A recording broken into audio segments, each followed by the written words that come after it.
नमस्कार इंडिया, स्वागत है आप लोगों का टीचर्स कॉलेज की एक और धमाकेदार वीडियो के अंदर।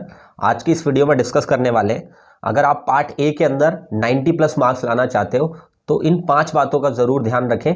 और इन 5 बातों ने मेरे भी DSSB के सिलेक्शन के अंदर काफ़ी भूमिका निभाई थी। और मैंने जितने भी स्टूडेंट्स को जिसको मैंने पढ़ाया इतने पास्ट ईयर्स के अंदर, उन सभी को ये 5 बातें एक्सपीरियंस करने का मौका मिला जब उन्होंने अपना एग्जाम दिया और फाइनली सिलेक्शन लिया।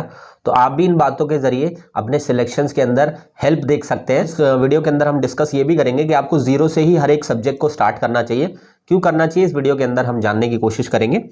और मेरा मानना यह है कि अगर आप 90 प्लस से कम मार्क्स का टारगेट रखते हो तो शायद आपके बहुत ही कम मार्क्स आएंगे, क्योंकि अगर हम 90 प्लस का मार्क टारगेट लेकर चलेंगे तब हमारे ठीक ठाक नंबर पार्ट 1 में देखने को मिलेंगे। तो चलिए सबसे पहले वो 5 बातें बता देता हूं मैं आपको। तो सबसे पहली बात है कि किसी ना किसी टीचर से सीखना पड़ेगा आपको, ठीक है। मतलब किसी टीचर के साथ मिलकर उस पार्ट ए की पूरी तैयारी करनी पड़ेगी। अब वो पार्ट ए की तैयारी टीचर के साथ मिलकर आप चाहे यूट्यूब पे पढ़ लो, ठीक है, कि यूट्यूब से आप टॉपिक वाइज हर एक चीज पढ़ते जा रहे हो, प्रैक्टिस भी यूट्यूब से करते आ रहे हो, या फ्री ऑफ कॉस्ट बैच जो हम लोगों ने भी चलाया हुआ है कि हर एक DSSB बच्चे को जनरल पेपर का फ्री ऑफ कॉस्ट बैच, जिस पर आप 9310218363 नंबर पर व्हाट्सएप पे मैसेज करके इस फ्री बैच में जुड़ सकते हो। और साथ ही साथ हमारे यूट्यूब चैनल के साथ जुड़कर भी आप इसकी फ्री ऑफ कॉस्ट तैयारी कर सकते हो, जहां पर हर एक चीज कराई जाएगी, ठीक है। तो पहली चीज ये है, चाहे आप कहीं से भी कैसे भी करके किसी टीचर की गाइडेंस में पार्ट ए की तैयारी कीजिए, क्योंकि ये पार्ट ए आपको बहुत ज्यादा आपके सिलेक्शन के अंदर आपकी परसेंटेज या आपके कट ऑफ में भूमिका निभाने वाला है, ठीक है।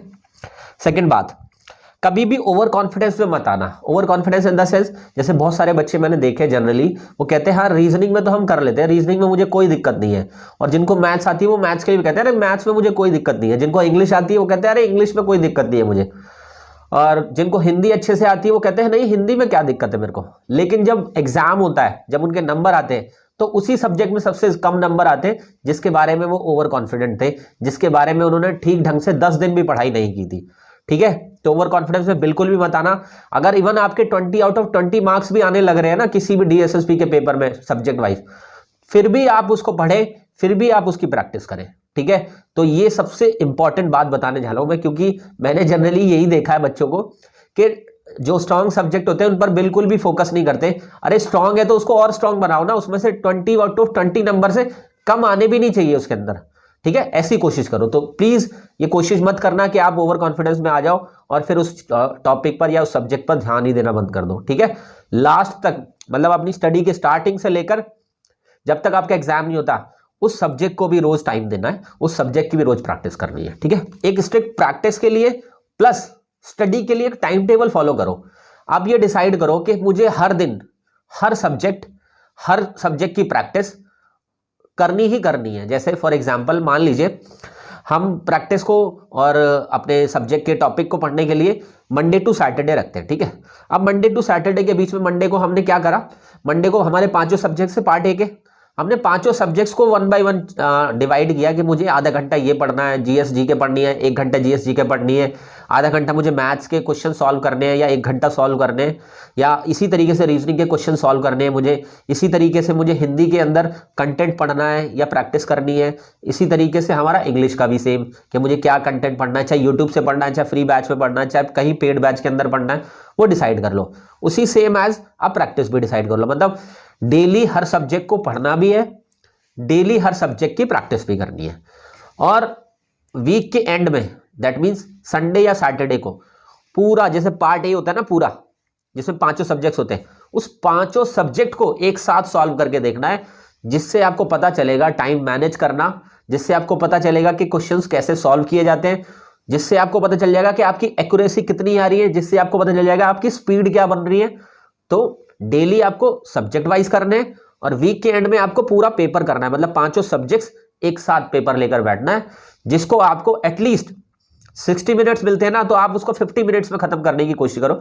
स्टार्टिंग में हो सकता है कि आपको 2 घंटे लगे उसको सॉल्व करने में, लेकिन धीरे धीरे करके उस 2 घंटे को आप 100 मिनट्स में बदलिए, फिर 80 मिनट्स में, फिर 60 मिनट्स में, एंड देन फाइनली 50 मिनट्स, मतलब आपके एग्जाम होने तक आपको 50 मिनट्स तक उसको सॉल्व करना है पूरे 100 क्वेश्चंस को, ठीक है। ये आपका चैलेंज है, इसलिए ध्यान रखना 30 सेकंड ईच क्वेश्चन के लिए मिल रहे हैं आपको यहाँ पर। नेक्स्ट है कि अपने डाउट्स को इकट्ठा करते चलो। जैसे आप लोगों ने, कई बच्चों ने ऐसा फील किया होगा, एक्सपीरियंस किया होगा कि आप कोई क्वेश्चन पेपर लेकर के बैठे या कोई टॉपिक लेकर बैठे, वहां पर आपको ना एक डाउट रेज हुआ है ना, और उस डाउट ने आपका कम से कम आधा घंटा या 15 मिनट खराब कर दिए। अब उस डाउट की वजह से ना आप आगे की चीजें नहीं पढ़ पाए, आगे की प्रैक्टिस नहीं कर पाए, आगे के क्वेश्चन पेपर को सॉल्व नहीं कर पाए। क्यों? क्योंकि जब तक आपको वो आंसर नहीं आएगा ना, तब तक आपको चैन नहीं आएगा। तो प्लीज ये कोशिश जरूर करें कि अपने जो भी पूरे दिन में बहुत डाउट आएंगे, प्रैक्टिस में भी डाउट आएंगे, टॉपिक पढ़ने में भी बहुत डाउट आएंगे, और ये सारे डाउट्स जितने भी आपके डाउट्स निकल कर आ रहे हैं ना हर सब्जेक्ट के, वो डाउट्स लिखते चलो। जब वीक का एंड आएगा ना आप, तो वीक के एंड में एक दिन पूरा इस डाउट्स को ही देना कि हमें डाउट्स ही क्लियर करने। क्योंकि क्या होता है कि आप ये सोचते हैं कि भाई उसी टाइम पर सॉल्व हो जाए, लेकिन नहीं, ऐसा नहीं होता। उस टाइम पर आपका दिमाग नहीं काम कर रहा अप्रोप्रिएट कि आपको उस चीज का सॉल्यूशन मिल जाए या आंसर मिल जाए। लेकिन कुछ समय के बाद आप एक्सपीरियंस करें, कुछ अच्छी प्रैक्टिस भी हो जाएगी, कुछ अच्छा कंटेंट भी आप कंज्यूम कर चुके होंगे, तब आप उसको देखेंगे ना, उस क्वेश्चन को सॉल्व करने की सोचेंगे, तब आपको लगेगा यार कितना आसान था, उस टाइम पर मेरे से सॉल्व नहीं हो रहा था। तो अपने डाउट्स को इकट्ठा करते चले। जैसे ही सारे डाउट्स इकट्ठे हो जाएंगे ना, चाहे बेशक से आप मेरे पास लेकर के आ जाना वो सारे डाउट्स, या किसी टीचर के पास चले जाना वो सारे डाउट्स क्लियर करने के लिए, क्योंकि वो डाउट्स क्लियर करने का मतलब ये है कि आपकी 100% तैयारी। और उसी टाइम पर सॉल्व मत करना प्लीज, क्योंकि उसी टाइम सॉल्व करोगे तो बाकी की प्रैक्टिस या बाकी का कंटेंट जो पढ़ने वाले थे वो सब रह जाएगा, ठीक है। तो कोशिश करो कि डाउट्स सारे इकट्ठे करते चलो और वीकली डाउट्स अपने निपटाते चलो, ठीक है। वीकली के बाद मंथली भी डाउट्स निपटाते चलो, ठीक है। कुछ ऐसे डाउट्स होंगे जो वीकली करने के बाद भी नहीं सॉल्व होंगे, उनको मंथली के लिए रख दो, ठीक है, कि मंथली निपटाएंगे इनको हम। चाहे किसी टीचर के थ्रू निपटा लेना, चाहे आप खुद बैठ करके ऑनलाइन गूगल पे या यूट्यूब से कहीं से भी सर्च आउट करके उनके सॉल्यूशन निकालने की कोशिश करना, क्योंकि ये आपके लिए one of the best strategy बता रहा हूं मैं। क्योंकि टॉपर्स जनरली यही करते हैं कि वो एक क्वेश्चन भी छोड़कर नहीं आते, क्योंकि उनको अपने डाउट्स को सॉल्व करना भी पता होता है स्टडी के टाइम पर, और एक एक चीज को मैनेज करना भी अच्छे से आता है उनको, ठीक है। तो ये काम जरूर करना। और इसके अलावा कंटेंट को, लास्ट जो पॉइंट है, 5th पॉइंट है कि कंटेंट को छोटे से छोटा करते चले। जैसे मान लीजिए आपका स्टार्टिंग में, एक एग्जांपल देता हूं मैं, आपका स्टार्टिंग में किसी सब्जेक्ट का जो कंटेंट था वो 100 पेजेस का था, ठीक है। एक हफ्ते बाद वो 80 पेजेस का रह जाना चाहिए, क्योंकि अगर 80 पेजेस का रहेगा तो आपको कम समय मिलेगा उस चीज को दोबारा रिपीट करने के लिए, ठीक है। 80 के बाद वो 50 पेजेस का रह जाना चाहिए। धीरे धीरे करके ना आपका कंटेंट कम होता चला जाना चाहिए। स्टार्टिंग में ज्यादा पढ़ना है, फिर उससे कम पढ़ना है, फिर उससे कम पढ़ना है, फिर उससे कम, और एग्जाम तक 1 पेज का रह जाना चाहिए आपका एक सब्जेक्ट का पूरा कंटेंट, ठीक है, जिससे आपका क्विक रिवीजन हो सके। क्यों? कोई भी कंटेंट, कोई भी प्रैक्टिस एक बार करने से आपको सक्सेस नहीं देगी या सफलता नहीं देगी या सॉल्व नहीं होगी। आपको मल्टीपल टाइम सॉल्व करना पड़ेगा, मल्टीपल टाइम कंटेंट को कंज्यूम करना पड़ेगा, जिसके लिए एक्स्ट्रा चीजें नहीं पढ़नी। आपने स्टार्टिंग में एक्स्ट्रा पढ़ ली, वेरी गुड, आपका सरफेस क्लियर होना भी जरूरी था, लेकिन थोड़ा सा अब उसका दायरा कम कीजिए, फिर और दायरा कम कीजिए, और एकदम फाइनेस्ट नोट्स बना लीजिए। क्योंकि यूपीएससी के टॉपर्स भी यही काम करते हैं। जितने भी ऑल इंडिया एग्जाम्स होते हैं जिसमें बच्चे टॉप करते हैं, उन सबकी सेम स्ट्रैटेजी रहती है कि वो अपने नोट्स को ना कम करते चले जाते हैं, लिमिटेड करते चले जाते हैं, लिमिटेड। क्योंकि आप कई जगह बच्चे देखें कि स्टार्टिंग में लिमिटेड पढ़ते, धीरे धीरे धीरे धीरे करके एग्जाम तक है ना ऐसा पूरा जंजाल सा बना लेते हैं या पूरा ऐसा ढेर सा लगा लेते हैं। नहीं, आपको उल्टा चल रहा है, आपको ढेर से धीरे धीरे धीरे करके एक पेज पर आ जाना है। कैसे होगा, क्या करना चाहिए, कैसे नोट्स को शॉर्ट करना चाहिए, इसके लिए मैं बेशक से अलग से वीडियो बता दूंगा, या किसी दिन यूट्यूब पर लाइव आकर के कोई क्लास ले रहा हूँ, उस बीच में मैं आपको बताऊंगा कि शॉर्ट नोट्स बनाते कैसे, कैसे चीजों को क्लियर करते हैं, ठीक है। तो आप लोग उस चीज के लिए तब तक थोड़ा वेट कर लेना, अदरवाइज अपने खुद के लेवल से भी कर सकते हो आप, ठीक है। बात करते हैं पार्ट ए में 90+ मार्क्स लाना ही क्यों जरूरी है, इससे कम लाना क्यों नहीं चाहिए हमें।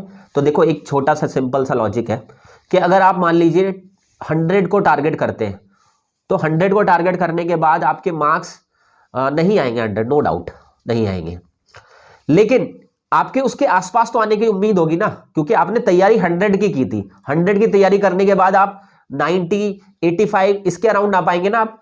तो इसीलिए मैं आपको इनिशियली बोल रहा हूं कि आप 90 की अगर तैयारी करेंगे तब जाकर के आपके 85 या 80 मार्क्स आ पाएंगे। लेकिन कई बच्चे सोच रहे हैं मेरे 70 आ जाए, 60 आ जाए, तो समझ लो आप 30-40 नंबर भी मुश्किल से ला पाओगे, क्योंकि जो भी हम टारगेट करते हैं ना, हमारा टारगेट सही निशाने पर कभी भी नहीं लगता।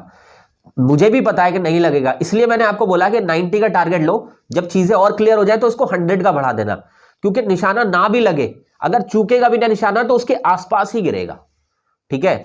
और देखो पार्ट बी में क्या होगा क्या नहीं होगा मुझे नहीं पता, लेकिन मैं आपको इतना जरूर कहता हूं कि पार्ट ए का जो कंटेंट है वो लिमिटेड होता है, उसको अच्छे से कमांड करना जरूरी होता है, क्योंकि कॉन्सेप्चुअल है, क्योंकि मैथ्स है, ये क्या बदल जाएंगे, क्या चीज हो जाएगी इसके अंदर, रीजनिंग है क्या बदल जाएगा इसके अंदर, इंग्लिश की ग्रामर इसमें क्या बदल जाएगा, हिंदी की ग्रामर में क्या बदल जाएगा, जीके जनरल नॉलेज क्या बदल जाएगी, है ना। लेकिन आपका सब्जेक्ट है उसकी डेप्थ कहीं तक भी आ सकती है, तो इसलिए पार्ट ए को स्कोरिंग समझते हुए इसके अंदर एटलीस्ट 90+ मार्क्स लेकर के आओगे तो वाकई मुझे लगेगा कि मैंने YouTube पर आकर के आपको बहुत सारी चीजें सिखाई जिसका आपको बखूबी फायदा हुआ, और मेरी मेहनत तब जाकर के एक्चुअली में वसूल होगी। आप लोग इस तरफ ध्यान दे करके थोड़ा सा सीरियस हो जाइए कि हमें 90+ को सीरियसनेस के साथ टारगेट बनाना है और इसको अचीव करके दिखाना है, ठीक है। और ये प्रैक्टिस में ही अचीव हो जाना चाहिए, ठीक है। अगर प्रैक्टिस में अचीव हो गया तो 100% आपके DSSB के एग्जाम में भी अचीव होने की पूरी संभावना होगी इसकी, ठीक है।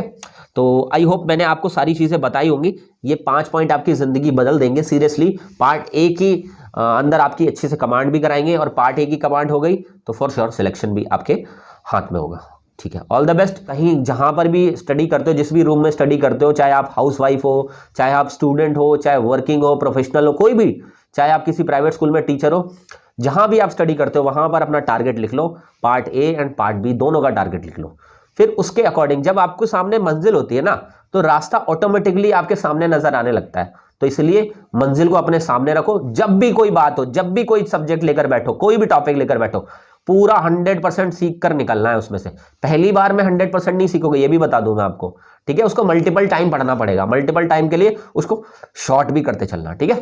तो आई होप ये वीडियो आपके लिए बहुत ज्यादा यूजफुल रही होगी, और अगर चैनल पर नए हो तो प्लीज चैनल को सब्सक्राइब करके जरूर जाना अगर DSSB में सिलेक्शन चाहते हो तो।